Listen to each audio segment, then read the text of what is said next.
Halo guys, selamat bertemu kembali di Akur Channel. Kali ini Mimin akan menceritakan kelanjutan Donghua Nine Sons Martial Guide bagian 5. Namun tak bosan-bosannya Mimin ingin mengucapkan maaf yang sebesar-besarnya, dikarenakan untuk video dan alur cerita tidak sama. Jadi untuk videonya, hanya sebagai bumbu pemanis saja ya guys. Baiklah, supaya tidak berbasa-basi lebih lama lagi, langsung aja kita terobos ke ceritanya.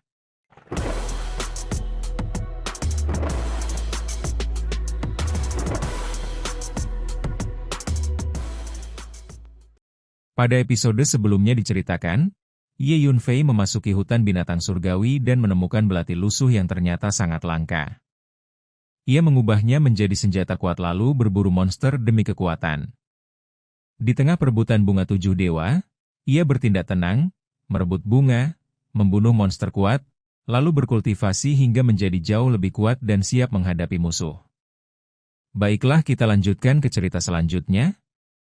Dengan langkah tenang dan penuh wibawa, Ye Yunfei keluar dari gua dan melintasi area tengah hutan binatang surgawi. Di saat yang sama, para praktisi bela diri masih berkeliling dengan amarah membara, memburu sosok yang telah merebut bunga 7 dewa dari tangan mereka. Seorang pemuda di tingkat pemurnian tubuh ke-6 telah mempermainkan begitu banyak ahli, membuat kebencian dan keserakahan menyatu menjadi tekad untuk membunuhnya tanpa ampun. Tak lama kemudian, di antara pegunungan yang bergelombang, sekelompok praktisi akhirnya menemukan Ye Yunfei. Namun yang mereka hadapi bukanlah mangsa yang lemah, melainkan sosok mengerikan yang berdiri santai dengan aura menekan. Dalam sekejap, seorang ahli alam bumi tahap menengah maju dengan keyakinan penuh, hanya untuk hancur seketika oleh satu pukulan sederhana.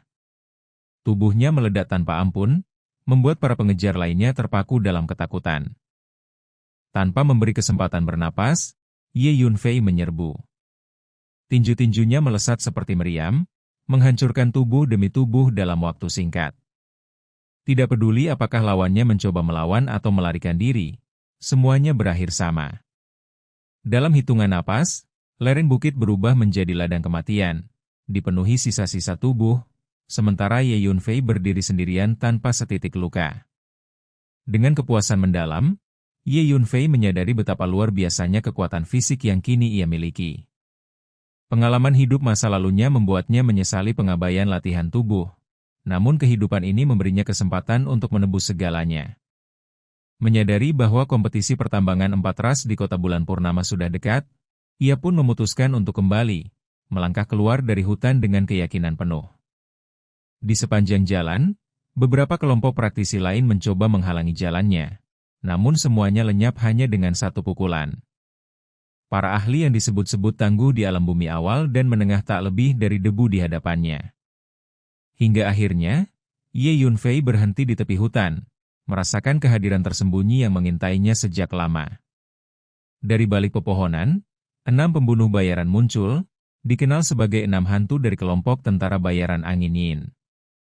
Mereka dikirim untuk memburunya, yakin bahwa penyergapan akan membawa kemenangan. Namun keunggulan kekuatan jiwa membuat Ye Yunfei mampu melihat segalanya bahkan sebelum mereka bergerak. Pertempuran pun meledak dengan cepat. Senjata rahasia, teknik licik, dan serangan mematikan dilepaskan silih berganti, namun semuanya sia-sia. Tinju Ye Yunfei menghancurkan pedang, tubuh, dan nyawa dengan kekuatan mutlak. Bahkan ketika kabut hitam menyeramkan menyelimuti hutan, menipu indera dan menebar teror, Ye Yunfei tetap melangkah tanpa ragu. Satu persatu jeritan berakhir di tengah kabut. Saat asap hitam perlahan memudar, Ye Yunfei keluar dengan ekspresi datar, seolah semua itu hanyalah gangguan kecil. 6 hantu angin Yin yang terkenal akhirnya musnah tanpa sisa, meninggalkan kesunyian di hutan binatang surgawi. Dengan langkah mantap, Ye Yunfei melanjutkan perjalanannya. Di balik ketenangan wajahnya, takdir besar tengah menanti, dan dunia perlahan mulai menyadari bahwa sebuah monster sejati telah bangkit. Dengan langkah mantap dan aura dingin, Ye Yunfei akhirnya keluar dari hutan binatang surgawi. Sepanjang perjalanan pulang, para seniman bela diri terus bermunculan, tertarik oleh ketenaran bunga 7 dewa. Namun, siapapun yang berani menghalangi jalannya langsung disingkirkan tanpa ampun. Bagi Ye Yunfei, Dunia persilatan adalah medan kejam yang tak mengenal belas kasihan, dan ia yang pernah berdiri di puncak sebagai kaisar langit sangat memahami satu kebenaran mutlak. Kelembutan pada musuh hanyalah jalan menuju kehancuran diri sendiri. Tak butuh waktu lama, kabar tentang kemunculannya menyebar seperti api di padang rumput. Gelombang demi gelombang praktisi bela diri datang memburu, tergila-gila oleh pesona bunga tujuh dewa. Di tengah situasi berbahaya itu, Ye Yunfei bertemu kembali dengan Deng Qianqian dan beberapa rekannya.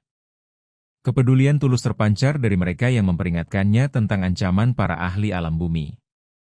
Meski demikian, Ye Yunfei tetap tenang, merasakan kehangatan singkat dari perhatian itu, sebelum dengan mantap menyatakan niatnya untuk kembali ke kota bulan purnama demi menghadapi turnamen besar yang akan segera dimulai. Dalam suasana perpisahan yang syarat emosi, identitas Ye Yunfei akhirnya terungkap tanpa disembunyikan. Ia tidak lagi merasa perlu menutupi jati dirinya, karena ia yakin, tak lama lagi namanya akan mengguncang seluruh kekaisaran Qin. Dengan tekad kokoh, ia berbalik untuk pergi, namun takdir seolah sengaja mengujinya sekali lagi. Dari kejauhan, muncul sosok kakak senior yang beserta murid-murid sekte Chang sejati, membawa tekanan mematikan yang membuat suasana seketika membeku. Lingkaran bahaya pun menutup rapat. Arogansi dan niat membunuh terpancar jelas dari para pendatang baru, sementara Deng Qianqian diliputi kepanikan, berusaha melindungi Ye Yunfei. Wu Yuechan, dengan sikap dingin dan penuh perhitungan, mencoba membujuknya agar menyerahkan bunga tujuh dewa demi keselamatan. Namun bagi Ye Yunfei, harta itu adalah hasil perjuangannya, bukan sesuatu yang bisa dirampas dengan ancaman. Tatapannya penuh ejekan, seolah menertawakan kebutaan mereka yang menilai kekuatannya hanya dari tingkat kultivasi. Saat ketegangan mencapai puncak, kesabaran Ye Yunfei pun berakhir. Dalam sekejap yang mengejutkan semua orang, Su Yingzi tewas seketika, bahkan tanpa sempat memahami apa yang terjadi. Kematian itu menjadi bukti nyata bahwa Ye Yunfei bukan lagi pemuda lemah yang bisa diremehkan. Dengan ketenangan mutlak, ia menunjukkan bahwa dirinya benar-benar memiliki kekuatan untuk membawa bunga tujuh dewa keluar dari hutan binatang surgawi, sekaligus menantang siapapun yang berani meragukannya. Dengan suasana yang menegang hingga titik puncak, Ye Yunfei melangkah melewati Deng Qianqian dan berdiri tepat di hadapan kakak senior Yang. Tanpa ragu sedikit pun, ia melancarkan serangan pertama. Tinjunya melesat membawa kekuatan brutal yang langsung memecah udara. Kecepatan dan ketegasannya membuat lawan terkejut, meski kakak senior yang adalah ahli tahap akhir alam bumi dari sekte Chang sejati yang telah memahami niat pedang, kekuatan yang biasanya cukup untuk menundukkan siapapun. Seiring kilatan pedang yang memancarkan niat tajam menghancurkan sekeliling, Ye Yunfei tetap tenang bak gunung tak tergoyahkan. Dengan satu hantaman tinju, sinar pedang yang menakutkan itu hancur berkeping-keping. Serangan beruntun yang menyusul tak memberi kesempatan bagi kakak senior yang untuk bertahan. Hingga dalam hitungan detik, seorang pakar alam bumi tahap akhir tewas secara mengenaskan. Keheningan pun menyelimuti medan, meninggalkan ketakutan mendalam di wajah para murid sekte Chang sejati yang tersisa.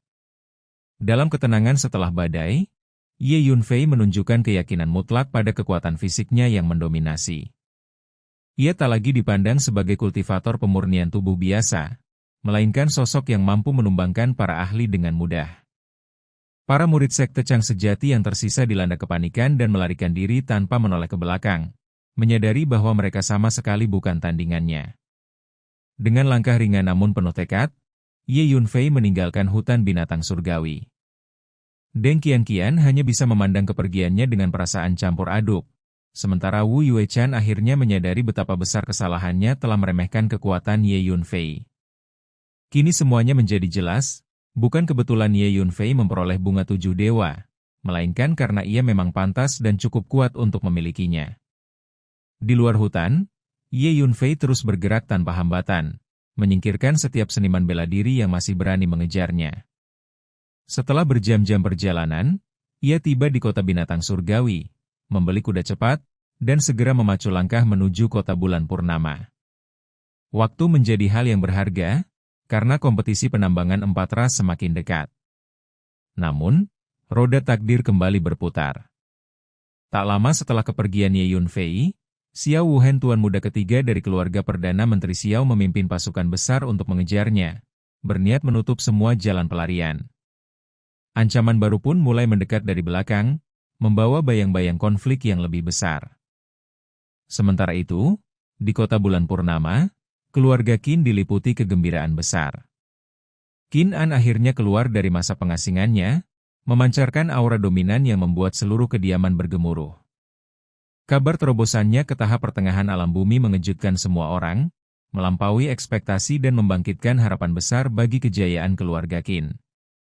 Dengan bakat luar biasa dan tubuh roh surgawi yang dimilikinya, Qin An kini berdiri sebagai pilar kekuatan baru, sebuah pertanda bahwa badai besar di kota bulan purnama tak terelakkan lagi. Setelah hampir seharian menempuh perjalanan, Ye Yunfei akhirnya kembali menginjakkan kaki di kota bulan purnama. Tanpa menunda waktu, ia langsung menuju paviliun harta karun roh di sisi barat kota. Dengan bunga 7 dewa di tangannya, ia sangat membutuhkan berbagai obat roh untuk memurnikan pil ilahi pengumpul jiwa sejati, pil langka yang mampu melipat gandakan kekuatan jiwa hingga ratusan kali. Bagi Ye Yunfei yang pernah menjadi kaisar langit, mempercepat kebangkitan kekuatan adalah prioritas utama, sementara urusan lain hanyalah hal sampingan. Sesampainya di paviliun, Ye Yunfei disambut dengan penuh hormat dan segera dipertemukan dengan Xiao Cucu. Tujuan pertemuan itu berkaitan dengan janji pengobatan yang pernah ia buat, namun juga terbuka kesempatan baru untuk memeriksa pasien lain yang tak kunjung sembuh meski telah ditangani banyak tabib. Dengan kesan baik yang ia miliki terhadap Xiao Cucu, Ye Yunfei menerima permintaan itu tanpa ragu, menganggapnya sebagai urusan kecil yang tak menyita banyak tenaga. Di sebuah ruangan tenang di lantai 2, Ye Yunfei mendapati seorang pemuda tak sadarkan diri terbaring lemah, ditemani seorang pria tua berjubah hijau yang memancarkan aura seorang ahli alam surgawi. Dengan ketenangan khas seorang pakar sejati, Ye Yunfei langsung menganalisis kondisi pasien. Ia segera menemukan bahwa pemuda itu telah diracuni oleh racun langka yang tersembunyi di dalam meridian, racun mematikan yang perlahan menggerogoti tubuh tanpa jejak. Tanpa pengobatan cepat, nyawa korban hanya tersisa hitungan hari. Dengan keyakinan penuh, Ye Yunfei memastikan bahwa racun tersebut dapat disembuhkan. Ia menuliskan resep sederhana namun tepat sasaran, cukup diminum beberapa kali untuk memulihkan kondisi sang pemuda sepenuhnya. Kepastian dan ketepatan analisisnya mengejutkan semua yang hadir, membuat keraguan berubah menjadi rasa hormat yang tulus.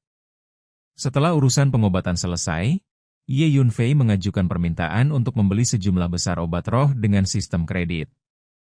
Berkat kerjasama sebelumnya dan kesuksesan penjualan pil racikannya, paviliun harta karun roh memberinya kepercayaan penuh dengan batas kredit besar. Tanpa ragu, Ye Yunfei pun membeli obat roh bernilai lebih dari 100.000 kristal roh, menyiapkan fondasi penting bagi peningkatan kekuatannya. Saat melangkah keluar dari paviliun, pandangan Ye Yunfei tertuju ke arah utara kota. Di sanalah kontes pertambangan 4 ras akan segera digelar, sebuah ajang besar yang akan menjadi panggung berikutnya dalam perjalanannya. Tanpa ia sadari, badai lain juga sedang terbentuk jauh di luar kota. Di saat yang sama, markas besar kelompok tentara bayaran angin Yin diguncang amarah. Kematian 6 hantu angin Yin dan direbutnya bunga 7 dewa oleh Ye Yunfei menjadi pemicu dendam besar. Dengan dukungan berbagai keluarga kuat dari kota bulan purnama, kelompok tentara bayaran itu bersiap bergerak. Arah tujuan mereka jelas, dan konflik besar pun perlahan mendekat, menandai bahwa ketenangan Ye Yunfei di kota bulan purnama tak akan berlangsung lama. Dan, adegan ini pun mengakhiri pertemuan kita kali ini. Terima kasih kepada semua yang telah menyimak dari awal sampai akhir video ini. Dan juga Mimin ingin mengucapkan terima kasih yang sebesar-besarnya kepada semua yang sudah subscribe Akur Channel. Semoga semuanya dimudahkan rezekinya, dan dilancarkan segala urusannya, juga disehatkan selalu setiap saat, dan terhindar dari segala penyakit. Amin.